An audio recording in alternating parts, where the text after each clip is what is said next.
Yun o, kamusta mga kalapatid, mga kapatid, mga kabro ko to. Tara, let's go, biyahe tayo. So, time check 5:31 ng umaga. Yan. Kaya napatay ka na ilaw. And then makakarating tayo ron siguro mga around alas 6:30, mga ganyan. So makapagpahinga pa yung mga ibon natin ng mga 30 minutes. Alright, so tara, let's go, biyahe na muna. Masyado pang malabo yung ano natin, no? Yung ating salamin, kaya paliwanagin muna natin. Let's go. You know, good morning, happy Monday. Dito ulit tayo sa 40 miles. Alright, time check 6:34 ng umaga. Pero mamaya na tayo, masyado pang madilim, baka kung saan naman sila mapadpad. So siguro mga 7. Kaya relax lang natin mga ibon natin dito. Alright, so yeah, good luck sa mga warriors natin. Yep. Good luck. Yan, palo-palo lang. Oh, ready to go. Mga warriors nyo, ready to go. So yun na nga, at babalik ako mamaya. Let's go. Ito yung pinakayo ko eh. Naiiwan yung aking ano eh. Ang aking tag dito, stand. So make sure ko lang na gumagana. Alright, time check, alas 7 ng umaga. Let's go. Be careful. Drive, fly safe. 7 o'clock ng umaga.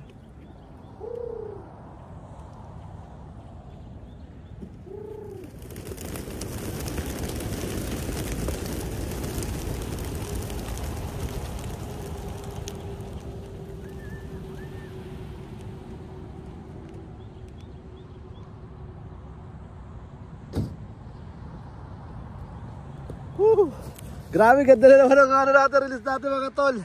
Yan, ayun ang mga warriors natin. Angat! Yan. Alright, so yun nga mga kaburo ko to. Good luck sa mga warriors natin.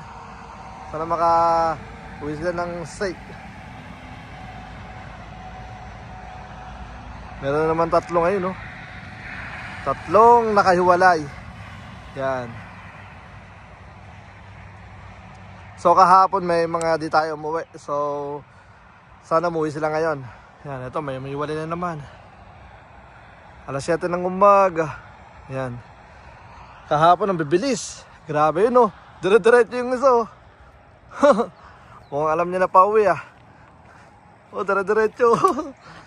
So yun mga ibon natin. Yan. Mukhang alam na nila pauwi. Nag-rekta na rin sila. Nabo nila yung isa. Ayun, oh. So tara, let's go at abante na tayo. Let's go. Plano nga pala kapag maganda pa uwi natin ngayon, today, ang magiging activation natin sa sprint race is tomorrow. So mag-ano tayo, magbabasketing tayo, mag-scan tayo ng mga ibon. Kapag sakto lang ang uwian ng mga ibon is depende, baka paano pa tayo mga Tuesday. Ito, naro-wrong way sila. Uy, mali yan boy, 2. Bilis, oh. May 2. Pero yung ano, marami natin nandun na. Alright, so tara, let's go. Good luck. You know, welcome to Florida na ulit mga tol. Yan, ang pagbabalik natin sa Florida. Yan, sana makita natin mga warriors natin dito, no? Never ko pa kasi naranasan yun eh.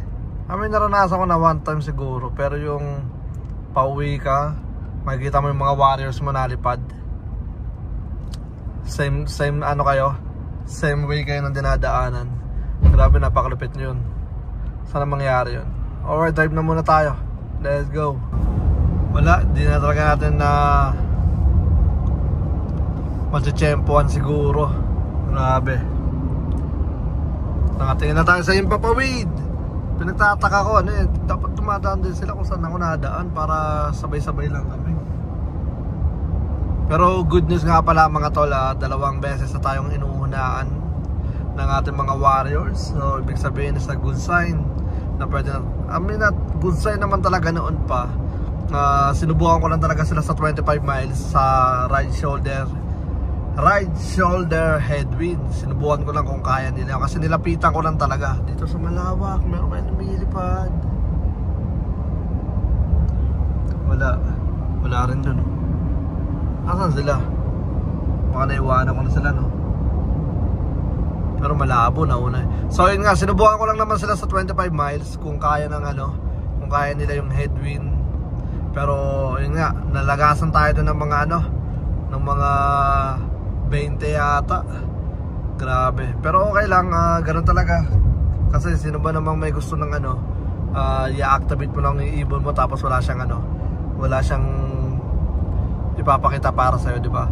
Pero syempre sa mga newbie hindi maganda, pero sa mga veterano nung lumalaro na sa One Loop Race, mas gusto nilang nasusubukan na yung mga warriors nila habang maaga pa, kaysa naman after ng activation yun ang masaklap, di ba? After ng activation tapos mawala, ay yun lang. Kasi lumalaro tayo sa One Loop Race, kaya gusto ko hanggat maaari sa road training pa lang na na natin sila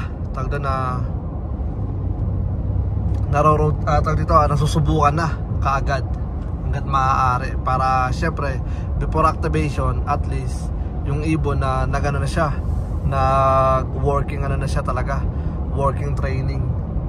Kasi kaya tinatawag na working race, ibig sabihin sumasalubong sa hangin. Isa yun sa mga magagandang ibon, kasi may mga ibon na followers kung tawagin, susunod-sunod lang talaga siya sa mga ibon, lalo pagka tailwind, yan sama-sama lahat ng ibon yan.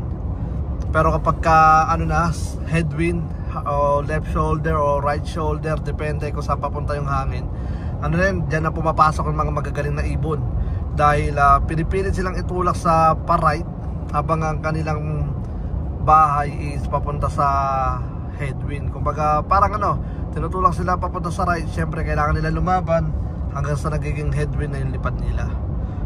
Yun na nga, syempre kanya-kanya tayo paniniwala pagdating sa ibon. Pero para sa akin, gusto ko mas subok, mas gusto kong race yung hard race, dahil doon natin nakikita na magaling yung ibon. Pero syempre para sa akin, kanya-kanya pa rin yan, hindi naman natin masabi yan May mga taong mas gusto tailwind, matalino yung ibon ko, mabilis, sobrang bilis. Pero sa totoo lang talaga, nasa hangin pa rin ang ang magpapasya. Kung gusto mo na mabilis na ibon, i-tailwind mo yan. Tulad ng mga nakaraan natin kalmado yung hangin. Mabilis talaga yung mga ibon pagka kalmado yung hangin.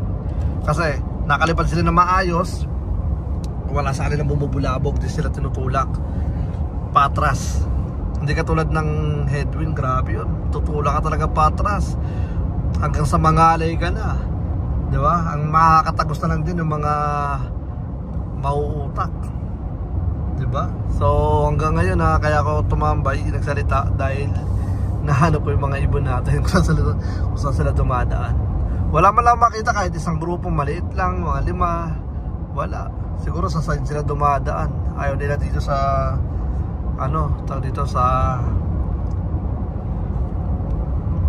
highway, gusto na sa forest. Alright, so yun na nga mga kabro ko to. Bali, kaya inabahan ko yung natin, yung video natin habang pauwi tayo. Kasi nga pagdating sa bahay, syempre may mga ginagawa tayo, di tayo pa minsan makatambay ng maayos. Dahil ayun nga, may ginagawa. Tapos paminsan nakakabalik tayo sa vlog, yung mga ibon nasa loob na paminsan. Tulad yung nangyari kahapon nung nakaraan, saglit lang tayo nakapag-vlog. Pero syempre basta may release tayo, maganda yon, okay na yun. Pero mas maganda pa rin kung nakakapag-vlog tayo na matagal. So yun na nga mga kaburo ko to, sinakta ko talagang 5 minutes para maghintay kayo. Gusto niyo skip nyo na, rekta na kayo sa sa dumating na yung mga warriors. Alright, so tara, let's go, balik ako. So yun na nga mga kaburo ko to, bali yun, meron pa palang dalawang dumating of color, dalawa. So ganda lang pinakita ng ibon natin ngayon. Nag-speed sila ng 1300. Tapos yun, nagpakain na rin tayo. Medyo di tayo nakapag-video ng dumating sila, pero nakatambay tayo sa camera dahil yung cellphone natin nahulog sa ilalim ng upuan. Pero okay lang, all goods. So ito, may dalawang off color. So tignan natin kung sino to. Good na ng tupi, Eto na. Ayan. So tignan natin kung sino itong dalawang to. Tuping yun tuping bumabengkong Ganda, dalawang silver.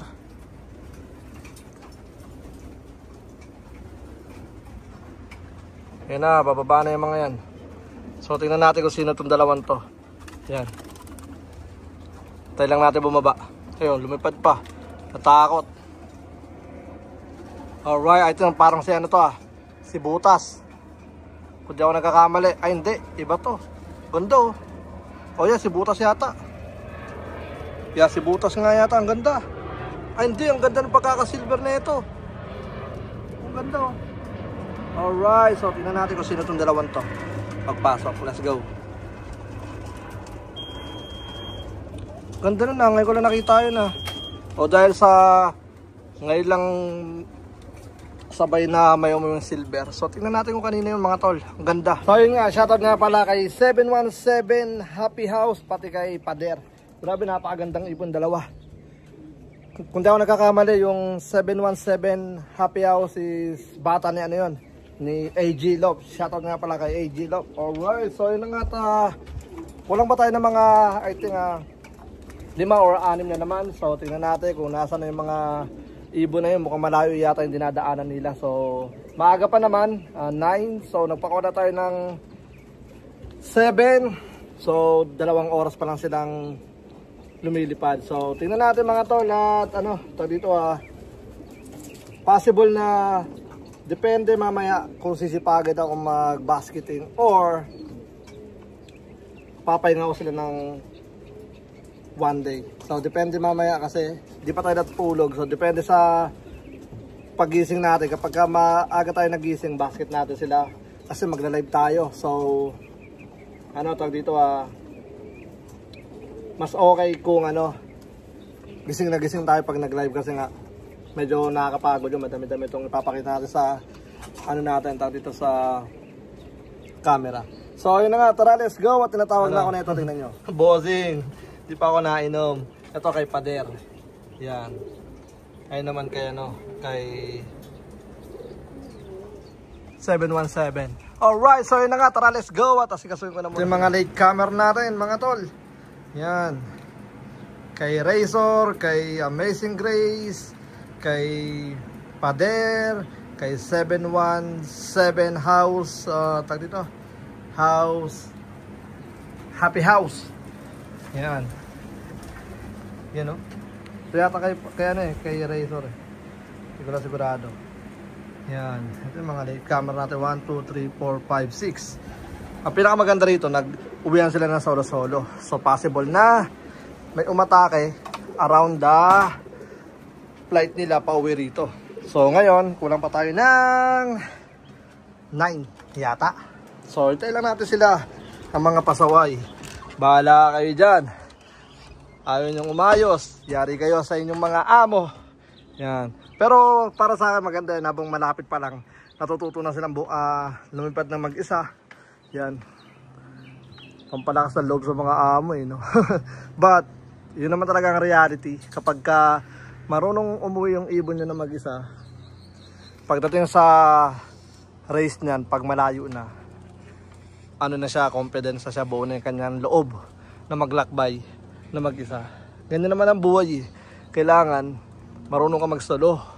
Alright, tama ba? Let's go.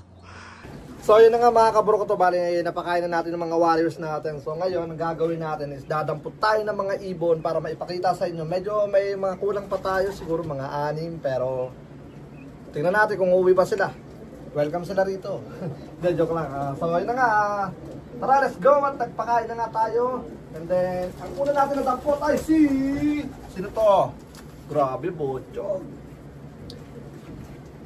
Ganda, parang Opal. Ayan, opal. Yan. Hindi ako magawag ng ibon, pero yung talaga. Ring number 460. 3-star in the sun. Shout out to Amazing Grace. Tortuga. Yan. Ito yung ibon mo, par. Yan. Taas yata nalagay ng camera. Tumitingkad pa ako. Ito yan. Ito ay always coming late sometimes. Then gala lang siya ng gala. So tingnan natin sa mga susunod na panahon, race, kung saan yung kanyang hanggang saan siya magpapakita ng bilas. Alright, katin ang likod ko. Teka lang. Ay, ang lalaki ng mga tiyan, ng mga ibon. Kaya parang pangit manghuli. Dahil baka sumuka sila. You know, meron dito dalawa, kakauwi lang eh. Nasa na yun? Kailangan ko makita yun.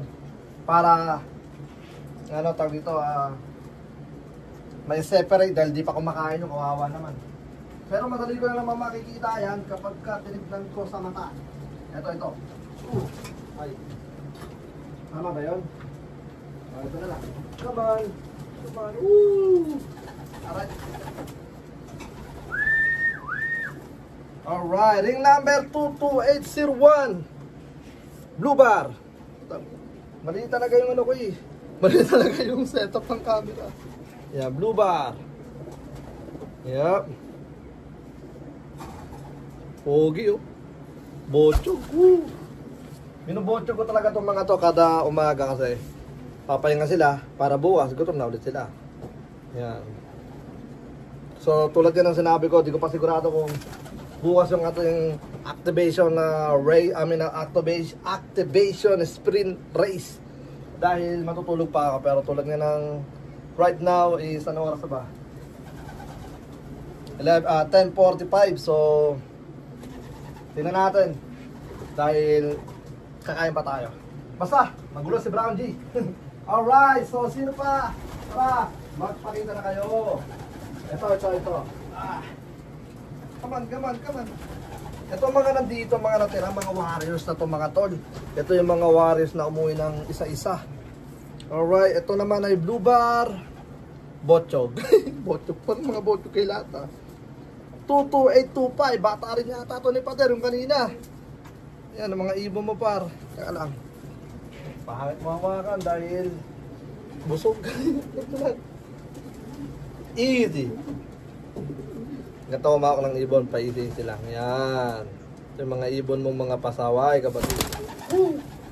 Bocho, ganito pa. Dapat mo isang ano eh.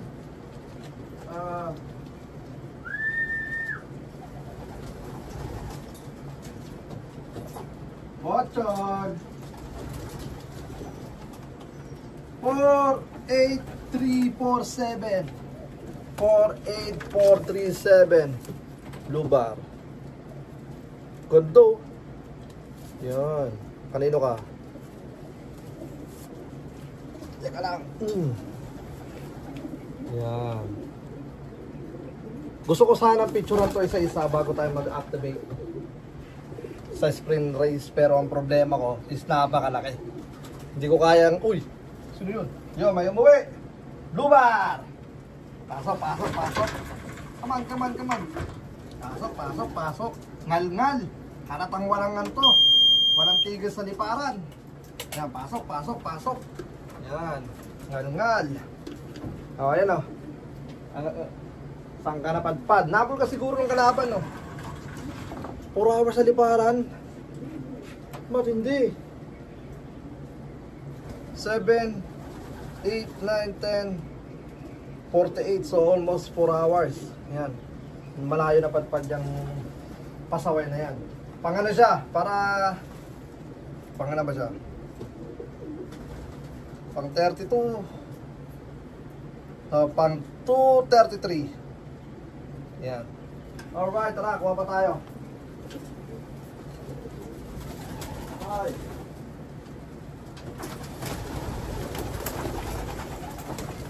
Sana makita ko yung dalawang kakapasok lang. Hindi ko kasi na-separate yung dalawang kakapasok lang. Ito naman ay 28154 itim. Yan, ito naman siya itim. Simple lang, pero mabalasi. Hanapin ko na muna yung ano natin, yung dito dalawang hindi pa kumakain para may separate ko. So siguro kuha pa tayo ng isa bago tayo tuloy magpaalam. Ito. Sino ko?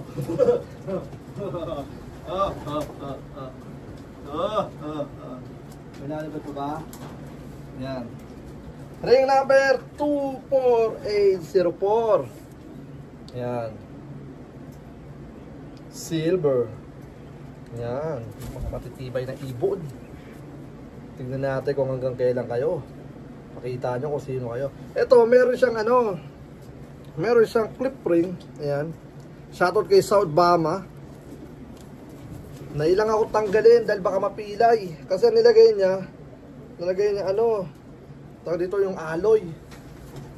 Next year sana ano, huwag kayong maglagay ng mga alloy. Kasi baka magkaroon ng issue yan sa one low price. Ayoko naman tanggalin, baka mapilay. Kawawa naman. Yan. Pwede kayo maglagay ng mga clip ring na ano, yung madaling matanggal. Pero sayang lang pera nyo dahil tatanggalin talaga yun. Alright, so yun na nga. Hanggang dito na muna ang ating vlog. Maraming salamat sa lahat ng mga patuloy na sumusuporta dito sa Cabo Capistrano. Ginag-group na si Brown G. Let's go, peace out!